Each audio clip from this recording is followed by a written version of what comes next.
Hey everyone, Nikki here.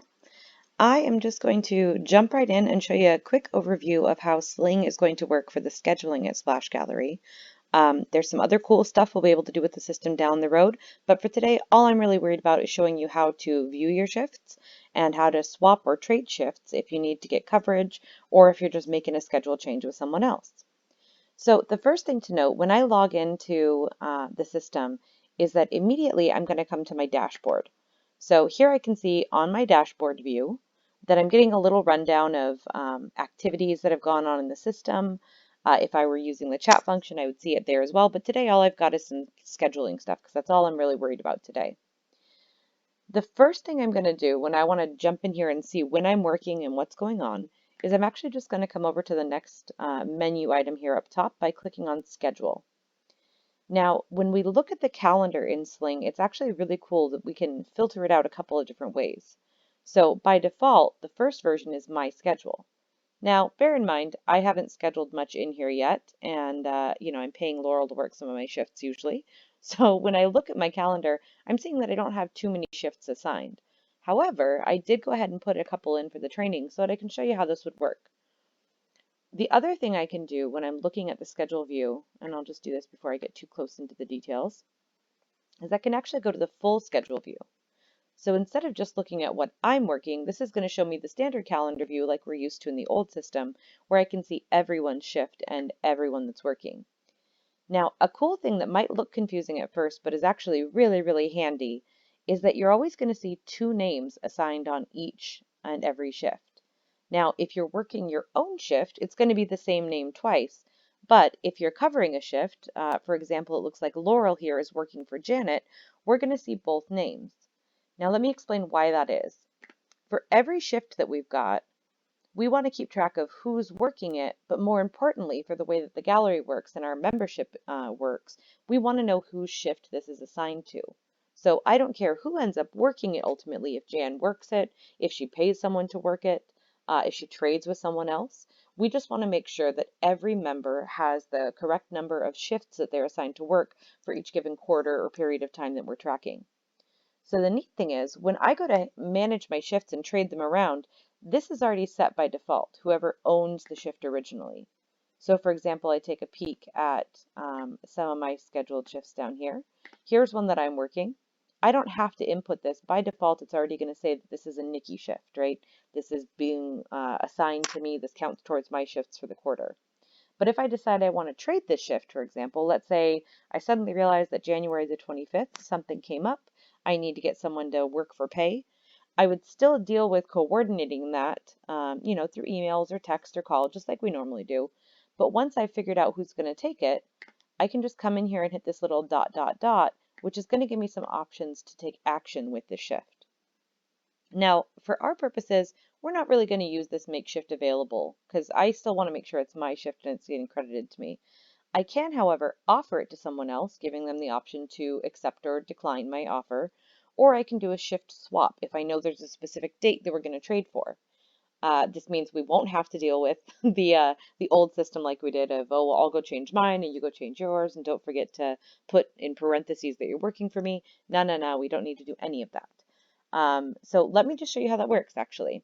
So in my scenario, I'm working January the 25th from 3 to 7 p.m. That's the shift I'm assigned for. And in this case, I want to say, hey, I want to get someone to work for pay. I think Laurel was saying she would be interested. So I'm going to go ahead and offer this shift, give her first chance to say yes or no. And I'm just going to hit offer. Now, it does note here, and this is important to keep in mind, I'm still responsible for it until someone takes it. So if Laurel doesn't respond, doesn't log into Sling, doesn't see that, doesn't get back to me, I still need to make sure the shift gets covered. But if she does accept it, it should make it nice and simple for me to get that covered. Now in this case, because Laurel and I have been working on the training here, I actually have access to her account too. So I'm just going to hop in on hers. One moment.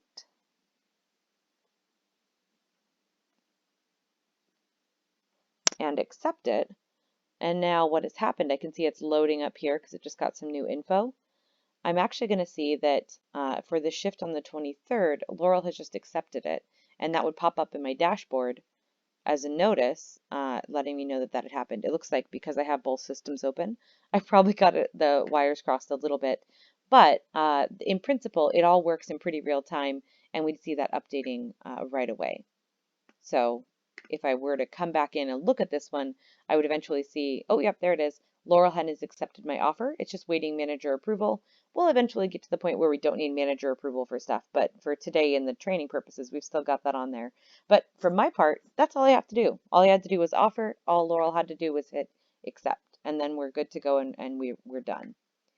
So the other way that that can work is, let's say for some reason that Laurel has decided she doesn't want a shift that she's got. She could come in and make me an offer, and I would see that pop up in my events, in my notifications. But let me just go through and do another one of these to kind of show what the process would look like. I'm going to switch over to February because I'm done with my January scheduling. And again, I'm currently in the full schedule view, so I'm going to see everyone's calendar. That can be helpful if, for example, I'm trying to get rid of a shift. I can look and see whoever, who's working or who's likely to want to work those dates, and kind of go from there. So here you can see some examples. These are ones where it's my shift, but Laurel has graciously agreed to work it for me. So it's still going to get credited to me, but I'm paying Laurel to work that shift. Nice and easy visibility, right? So let's see, I was trying to think where I would have an example of a shift. I'm not able to find it right now. Just a sec. I wrote down which shifts I had done. Thanks for bearing with me, guys. Here we go. So actually, these are examples where I took shifts from Laurel. So in this case, I accepted and am waiting for approval. Let's say, oh no, actually I forgot, I'm going to be out of town. I can retract my acceptance if it hasn't been processed yet. So Laura will get a notification saying, hey, I thought I could, but now I can't. And it just goes back to being her shift, right? So whatever the case, we've got pretty good visibility. The other cool thing I can do in here is if I need to, I can filter this out further. So let's say I just want to say, maybe I want to add in a filter to look at myself and two other users and see when they're working. I can do that. I can also just come through and filter it out by my name, like who's working in this case, as opposed to whose shift it is that's assigned. Lots of different options that you can play with down the road. But all you really need to know for today is that you can come in here, you can view just your schedule, and you can easily and quickly swap these different shifts out. You can trade them. You can just offload them if you need someone to work for pay. And we'll continue to evolve this as we go and get more and more into, how to set up the different options for trading shifts or how we can communicate those in this down the road. But for today, you can coordinate it all on the old hub. We'll still have that up and running for a while. You can also do the usual phone, email, text, whatever you need to do to figure out who you're trading shifts with or who's working your shift. And once you're done, you just come in here and initiate it directly through the system with those little dots, which just to show you one more time, let me go back into a different shift that I have scheduled and we can see what those look like.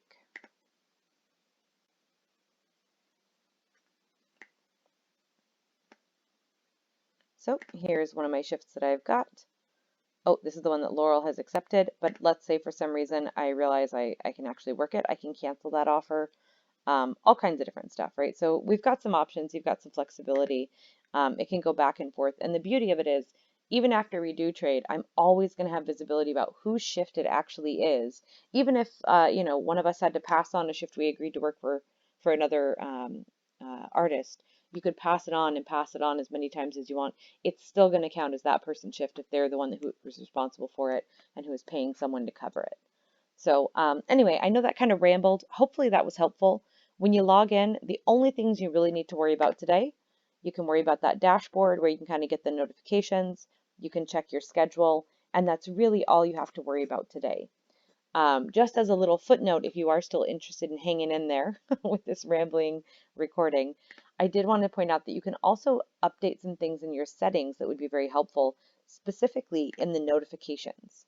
So if I come in here, and each user can set this for their own requirements, I can indicate, hey, do I want to get a reminder about my upcoming shift? And if so, how often do I want to get it?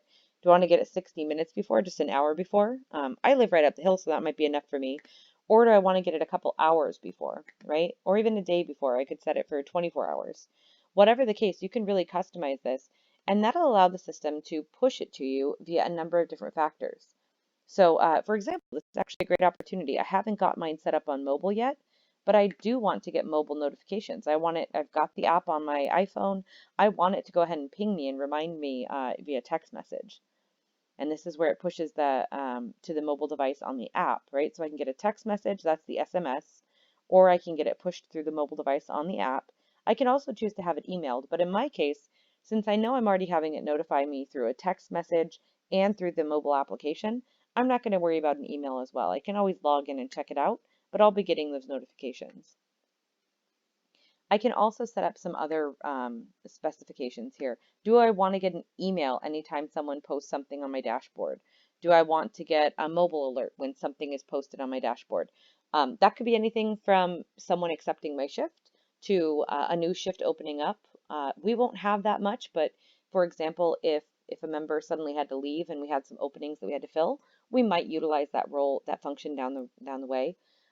Or, let's say we suddenly decide in the middle of a quarter that we're going to stay open an extra 2 hours on a day for something that was completely unexpected. There might be an open shift that was asking for volunteers for that too, right? So just some different options, different ways you can choose when you get notified and how you get notified. We're not really using the messages in the news feeds yet, but we'll do another recorded session when we get to those and we're ready to do the rest of that stuff. So anyway, hopefully that was helpful. Again, thanks for bearing with me. I realize I was rambling for most of that recording, but if you have any questions, let me know. And the other big thing is you can really just get in here and play around. So don't be afraid. Get in there, poke around. If you have questions, feel free to reach out to the Sling team. Kevin is kind of our point on this. He's done the most testing and poking around. Laura has done a whole lot as well. And then Laurel is obviously very well versed, and I can do some damage myself. So if you have questions, reach out to any of us. We'll be happy to help you. Don't get too overwhelmed. It's a very intuitive system, and I think once we get in here and play with it for a little bit, everyone should be pretty happy with it. So don't shy away from asking any questions if you have them. Thank you so much. Have a wonderful day. I'll have this posted along with the following one to go with an iPad for an example of how it would look on the mobile app. Okay, have a wonderful day, guys. Bye.